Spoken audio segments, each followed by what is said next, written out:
আসসালামু আলাইকুম। আজ আমরা আলোচনা করব চিনুয়া আচেবে চিনুয়া আচেবের আচেবের এর বিখ্যাত প্রবন্ধ দ্য নভেলিস্ট অ্যাজ টিচার। এটা আমাদের 4 নম্বর ক্লাস হতে যাচ্ছে, ইন্ট্রোডাকশন টু পোর্সের ফিকশন এবং নন ফিকশন যে টপিকগুলো রয়েছে সেগুলোর উপরে। অবশ্যই এখন আমি ভিডিও করছি রাত 12:40 বেজে গেছে। সো একটু কথার ভিতরে ঘুম ঘুম ভাব ফিল হতে পারে। অবশ্যই তারপরেও সারাদিন ক্লান্তির পরে ভিডিও বানাচ্ছি। অবশ্যই আমাদের ভিডিও ভালো লাগলে একটু লাইক কমেন্ট করে জানাবেন। আর ভিডিওটা ইউটিউবে পাবেন কাল সকালে, তো 9টা বা 10টার পরে। ওকে, তাহলে শুরু করা যাক।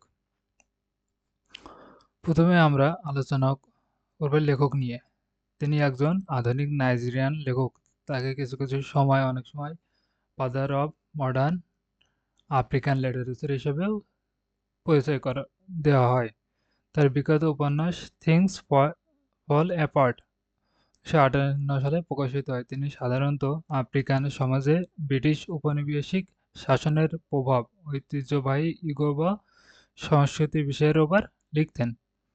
তার জন্মসাল হচ্ছে 1930 সালের 16ই নভেম্বর জন্মগ্রহণ করেন নাইজেরিয়াতে ওগেডি একটা জায়গায়, এবং 2013 সালে 82 বছর বয়সে মারা যান। এখন আমরা যদি মূল গল্পে আসি, এখানে আমরা পাচ্ছি মূল গল্পে তিনি বলেন, ইউরোপীয় শিক্ষায় শিক্ষিত হয়েও অনেক লেখক মনে করেন যে লেখক মানেই সমাজের বাইরের কেউ। তিনি বলেন, আফ্রিকার পাঠকরা লেখকের কাছ থেকে বিনোদন না, বরং পরামর্শ চায়। এর জন্য তিনি তার এই কথাটা প্রুভ করার জন্য তিনি একটা ইনফরমেশন দেন, ডাটা দেন, যেখানে তিনি বলেন 1964 সালে তার বই থিংস ফল অ্যাপার্ট লন্ডনে বিক্রি হয় 800 কপি, আর যা নাইজেরিয়ায় নিজ দেশে বিক্রি হয়েছিল 20,000 কপি। এর মানে হলো তার আসল পাঠক তার নিজের দেশের মানুষ, যারা শিক্ষিত হতে চায়। এই প্রবন্ধের সবচেয়ে গুরুত্বপূর্ণ অংশ হলো মানসিক দাসত্ব থেকে মুক্তি।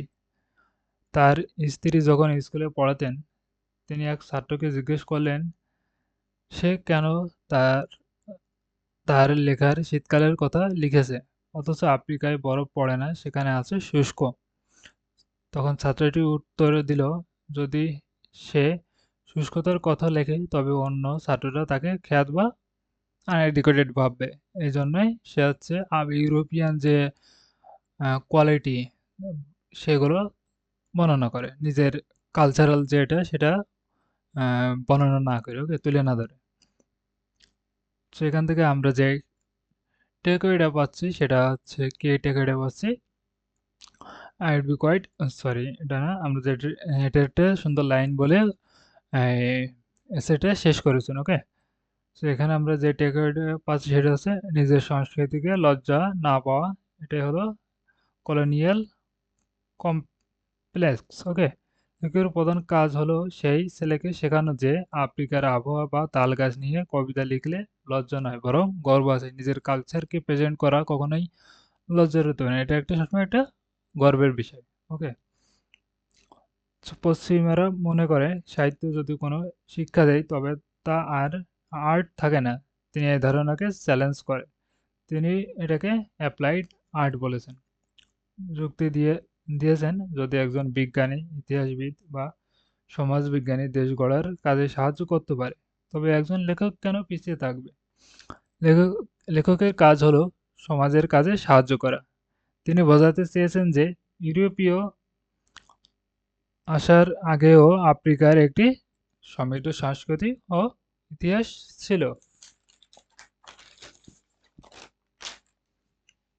তো আপনাদের এক্সাম টিপস থাকবে, যখনই কোনো কালচারে এখান থেকে কোশ্চেন আসবে তখন 3টা পয়েন্ট ইনক্লুড করার চেষ্টা করবেন। Social responsibility of a writer, লেখক শুধু স্বপ্নদ্রষ্ট নন, তিনি সমাজের শিক্ষক এবং পথপ্রদর্শক। ব্রিং ব্যাক সেলফ বিলিভ, আত্মবিশ্বাস যেটা সেটা কলোনিয়াল শাসনের ফলে যে হীনমন্যতা তৈরি হয়েছিল আফ্রিকার নাইজেরিয়াতে, তা দূর করা লেখকের কাজ। সর্বশেষে তিনি সুন্দর একটি কথা দিয়ে শেষ করেন। কথাটি ছিল এমন: "Art is important, but education is even more so, as the writer must be sensitive or the conscience of their society." বলছে আর্ট খুবই দরকার হলেও এডুকেশন মানে শিক্ষায় তার থেকেও বেশি প্রয়োজন। এটাই তিনি বোঝাতে চেয়েছেন। আর এটার মাধ্যমে তিনি এই টপিকটার টাইটেলটা নির্ধারণ করেছেন, "the novelist as a teacher". Okay? তার মানে লেখকের শিক্ষক হিসেবে কি ভূমিকা থাকতে পারে সেটা তিনি তুলে ধরেছেন। সো আশা করি ভালো লেগেছে। ভালো লাগলে অবশ্যই আমাদের কমেন্ট করে জানাবেন পরবর্তীতে কোন টপিক নিয়ে। সরি, পরবর্তীতে তো আমাদের ফিক্স রয়েছে পরবর্তী যে আমরা সম্ভবত ফিকশনে চলে যাব পরবর্তী ক্লাস থেকে। সো আল্লাহ হাফেজ।